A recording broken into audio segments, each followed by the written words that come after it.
Hello there and welcome to this channel, which is mine. I don't have much of an intro for this one because I don't know what to say.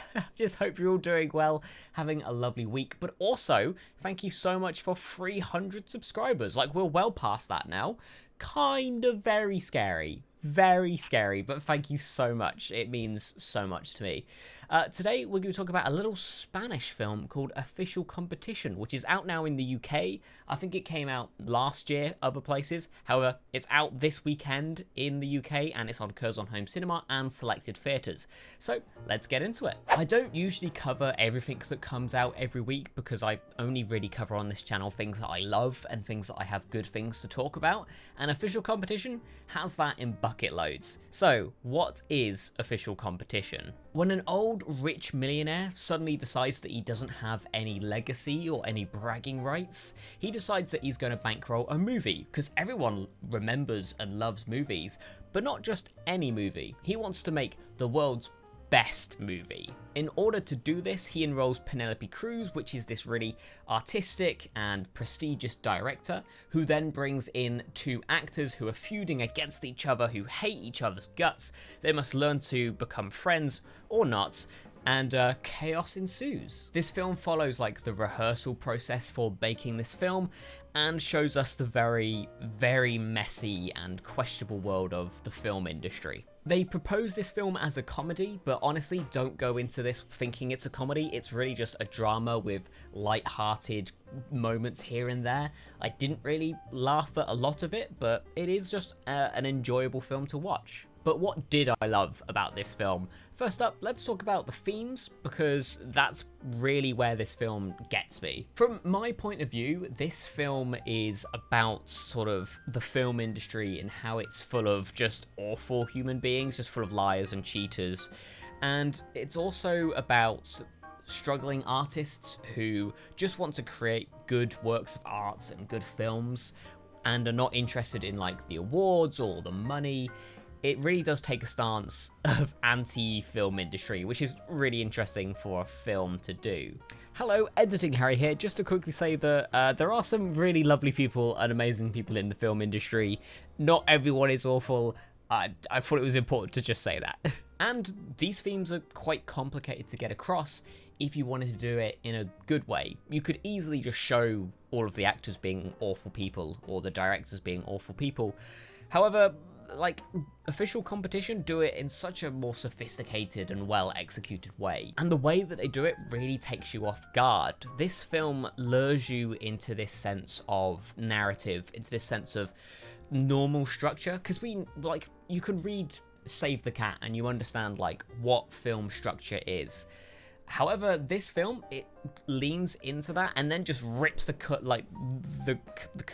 carpet from under you, and you get this sense of, oh my god, actually, you just, what? It sees how a film usually delivers a message, you know, like a big speech or a key moment, and it does that and then automatically just ruins it. Just like, yeah, it literally just like counters it in the scene afterwards, and it's so good. To explain this, I'll show an example. I don't think it's really a spoiler, it's just a great moment in the film, but the two actors do this great speech of how actually they have a lot of respect for each other and how they've learnt to become friends over the time of the film to make the director happy. Then the director leaves and they're just like, that was some great acting, we did a good job, we convinced them that we actually get along, whereas we actually do hate each other. And that nails the idea that this film is about lying. It's about people just lying in the film industry. And it's so good because you start believing that like, so they're getting along now. This film is actually about friendship and teamwork. But no, it just catches you off guard, and it blew me away when I was watching it. And the direction of this film really does shine. It's something that I've been realizing over the past about 6 months of directing and how to be a better director, is that if you're on screen, if there's an actor on screen, they're doing something. Everyone in the scene that is on camera is still acting. Even if they're not the main focus of a scene, even if they're not talking, they're still doing something because they're a human. They're not just sort of deactivating and not doing anything until they're reactivated to start talking. Everyone's doing something in this film, whether it be sort of just blowing their nose or fidgeting or doing something. Everyone in this film is just really good.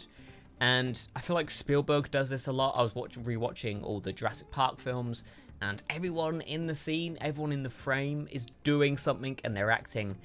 And it really convinces the audience that they're not watching a film, that they're just experiencing something, because you're not brought out thinking like, that person hasn't actually done anything for the last 5 minutes. What's going on? But it's so good. Another thing that sort of caught me off guard was this film's art direction, because I think it was sold as quite a simple film. It was pretty much sold as a comedy, this film.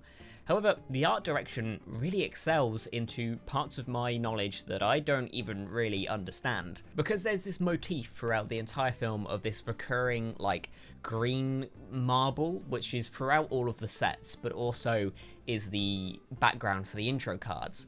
This green marble, from, like, my perspective, sort of resembles at least, like, bad people, or resembles, like, anyone who's near it is associated to be, like, not great or morally incorrect. I don't know if that's accurate, however that's what I'm sort of feeling, and I love that they're playing around with the art direction, and they're playing around with placing people in certain places within the scene to sort of convey the idea that maybe these people aren't the greatest and they're separating them from the good people and the bad people.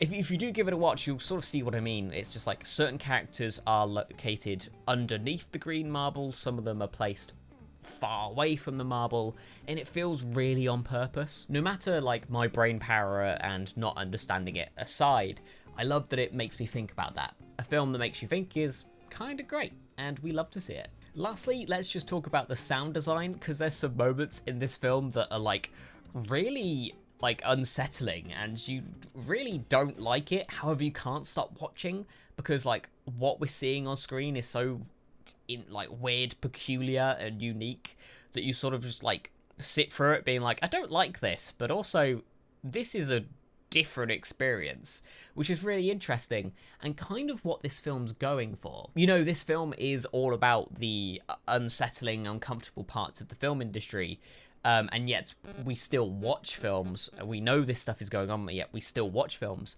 It's quite a interesting retrospective on the film industry and how we treat it. Whether or not I just made that up, I feel like it's a great metaphor. Maybe this film's very metaphorical now I think about it. I'm not sure if any of what I just said in this review actually made sense. However, that's kind of a common theme on this channel, and people are still subscribing, so you've done this to yourself. I'm so sorry.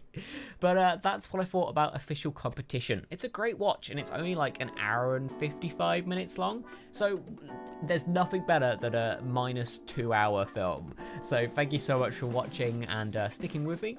And before you go, can you just have a lovely day? Thank you.